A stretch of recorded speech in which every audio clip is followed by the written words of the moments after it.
it's Christina with the Geocache family, and I'm sitting here having my cup of coffee and trying to wake up, and I'm watching my little fishies. Since the last fish video, we added 1 to 2 more. I don't remember how I had, but I've been reestablishing this tank since I lost everybody last winter, fall, and so we have 4 goldfish in here now, 1 pleco and short-foot plecostomus, and 1 fancy beta. And I've been having issues with the beta right there, fighting with the plecostomus. They're both kind of territorial, but I think they're finally establishing their, I guess, pecking order. They're not chickens, but they do still peck at each other because they still bite. Beta, of course, is a fighting fish, and they're best kept alone, but the practices of keeping them in bowls and stuff is not good. And I got that guy for free, and he's absolutely beautiful, and I didn't want him to be in a tiny space, so I thought I would try it in here. And everybody stays away from him for the most part, and you know, the tank is at capacity. I'm not adding any more fish now, and so he established his dominance while the goldfish were babies, and so it works out, you know, that even as the goldfish get bigger now, they're not going to mess with him too much because he's already laid his claims to what is his. So I love him. He's just fantastic. He's such a fun fish.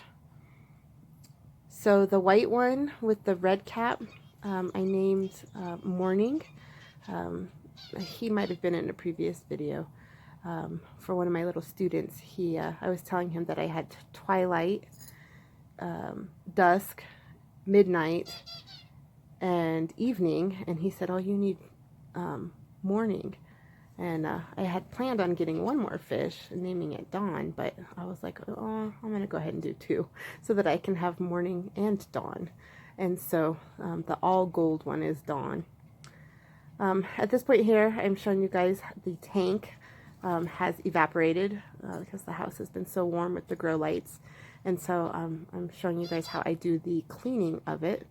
Unfortunately, the tank is up kind of high, and so it's a little bit of an ordeal. So ideally, it's best as a 2-person project, but I can do it by myself if I need to. I have a bad ankle, and there's a small couch right in front of this that I stand on, and that can be difficult when you're trying to fill the tank back up with water and you don't want to overflow it. So here's everybody from up above. They're beautiful. They're excited. They know something's happening. They're looking for food too. This is my python. I've had this thing for 20-some years. I don't even know if they still make them anymore, but it just hooks to the sink. You turn the water on, you turn that bottom piece so that it either sucks out or pushes water through. And so at this point I have it sucking out with just the pressure from the sink, and then I can go in and partial the tank. Typically, when it hasn't evaporated as much, I only go about 5 or 6 spots in the bottom in the gravel bed to remove some of the bacteria. There's good bacteria in there, and you have to kind of control their amounts, or they can just get too dense and it messes with the oxygen levels. So anyway, I just go around the bottom 5-6 times and suck up some of the bacteria, and otherwise that's pretty much all I do, is just, you know, pull a little bit of the bacteria underneath. We're removing the waste from the water by you know, removing part of the tank, but then that's it. That's all I do. I don't do much more than that, because you don't want to ruin the good bacteria that's in there that's helping keep the cycle going. And so once I've done, you know, my 5 or 6 little spots, then I will shortly here show you how I will use my algae scraper to clean down the front of the tank. I don't do all of it because I have the pleco in there. It is a bottom feeder glass cleaner type fish, And so I only do the 2 sides, and then the other 2 sides I leave for him. Just keeps the algae under control. Algae can also mess with the oxygen levels in the tank. And I think that's part of why I lost my previous tank. I did not have the 2 filters on it before. I only had one big one and one small one. And it just wasn't enough oxygen in there. And then I brought a new fish home. The new fish was sick. And it was just kind of a cataclysmic decline after that, even in spite of all the treatments and partials and water changes and medications that I was doing. So it was a rough go for a couple months, and heartbreaking as I was slowly losing fish by fish. So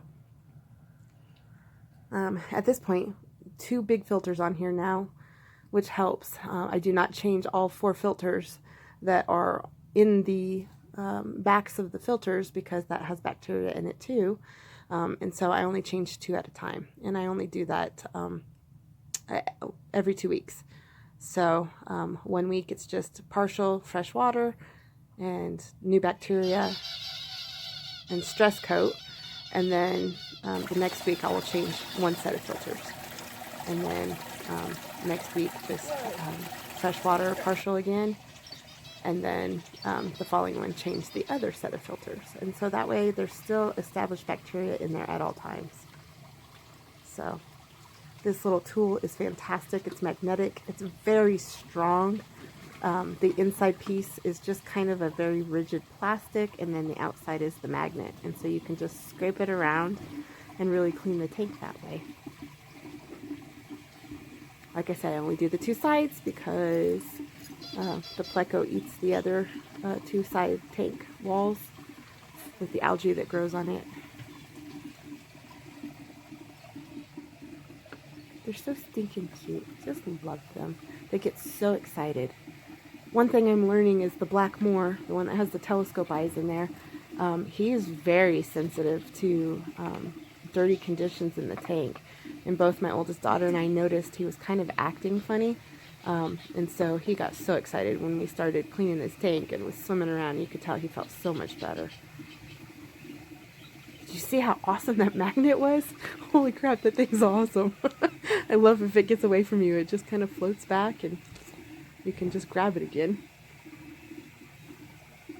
Is it just the one? I was fixing the heater. The suction cups had come loose, so I was just re-establishing those again.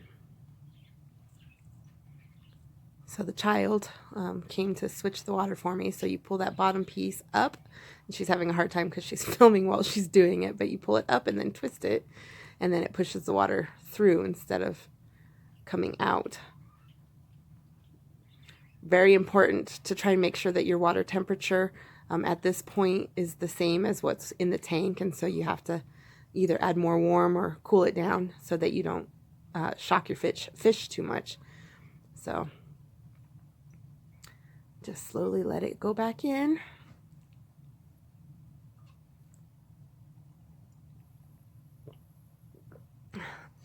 I love and hate the sound of those filters. It's waterfalls sometimes, and then it's just maddening water torture other times. Oh, it was really pretty that day. So here's the filters. You can buy them pre-filled, or you can do it yourself.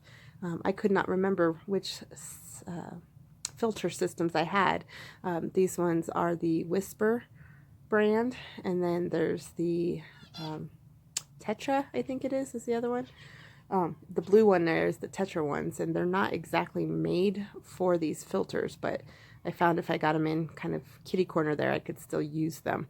So I have 2 more to use up, and then I'll have to go and buy the Whisper refills. The Whisper ones, you have to put them together. So the inside frame piece, you have to add the carbon, you put it inside the little foam sleeve thing there, clip them together, and then you put it back into your tank. So when you mess with the filters, like I said, it gets a little bit dirty at first. A lot of the bacteria is loosed, and so you just have to wait until the filters suck it back up again. And then I end all of my cleanings with adding new bacteria. This is a 30+ gallon tank. It's an odd shaped tank, and so I just have to kind of, every time I have to read the directions again to see what I have to add for it. Usually I don't let it get that evaporated, but like I said, things were just crazy with health this last couple weeks, and seedling plantings, and I'm wrapping up my semester of teaching, and so I usually don't partial out that much water, so they had a little bit more chemicals this time than usual. Stress Coat takes the chlorine out of the water because our tap water is usually chlorinated. It's really bad for fish. And then if they have any wounds, it helps to heal it. It's got aloe in it, and so I always put that in there too. Midnight, the beta, he did something to his side, and I think because he darts in and out of those skull eyes so fast, the skull that doesn't have as much algae on it is newer, and it's kind of got rough edges on it, and so he keeps popping in and out of the eyes of both of those, and I think he got his side, and so I put a little bit extra in there just to help him to heal. So there's twilight, morning, evening,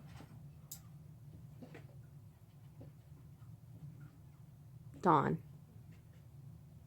Dusk is the Plecostomus, who's usually always hiding in the alligator head or in the skulls, unless he's fighting with Midnight, the beta. That green disc is a beta pellet there too, or a pleco pellet actually. It's algae, so that he has enough algae because I cleaned off all the sides. So those are my babies. Thanks for joining me, guys. I hope you found it interesting and got to meet my little fish family. I'll see you next time. Grow as you go.